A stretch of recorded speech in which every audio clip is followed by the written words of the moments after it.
আসসালামু আলাইকুম, আশা করি সবাই অনেক অনেক ভালো আছেন। বাইরে বৃষ্টি আর আমি এমন এক জায়গায় বসে আছি যেটা আপনাদেরকে শেয়ার না করে আর পারতেছি না।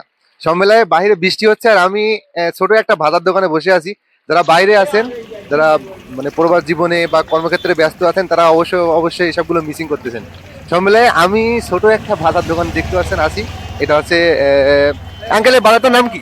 মমতলা বাজার। মৌদলা বাজার। মানে আমি জানি, আপনার কাছে শুনলাম। আসলে কি বানাচ্ছেন আপনি এখানে? আমি পেঁয়াজি বানাচ্ছি, আলুর চপ বানাচ্ছি, বেগুনি বানাচ্ছি, ডিমের চপ, রসুনি। ও, তাই এখন কি লোকজন আছে নাকি কিরকম? মার্কেট ফাঁকা, একটু পরে সবাই আসবে আর কি। তাই এখন বৃষ্টি হচ্ছে কিরকম সময় থেকে? মানে বৃষ্টি তো প্রচুর হচ্ছে বাইরে। হ্যাঁ, বাইরে সকাল থেকে বৃষ্টি আছে, মধ্যখানে দুপুরে 2টার দিকে একটু ফাঁকা ছিল, আবার এখন থেকে শুরু হয়েছে। তা আপনার এখানে কি কি পাওয়া যায় সব মিলে? সব মিলে চটপটি আছে, ফল ফুল নিলে আম, কাঁঠাল, কাঁঠাল বাজার সব কিছু পাওয়া যাবে।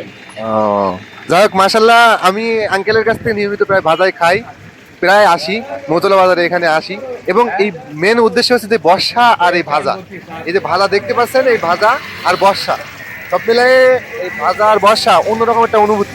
যারা বাইরে আছেন, এইগুলো মিসিং করতেছেন, তারা অবশ্যই কমেন্টে জানাবেন আর পোস্টটা একটু শেয়ার করে দিবেন দয়া করে। আসসালামু আলাইকুম, সবাই ভালো থাকেন। আল্লাহ হাফেজ।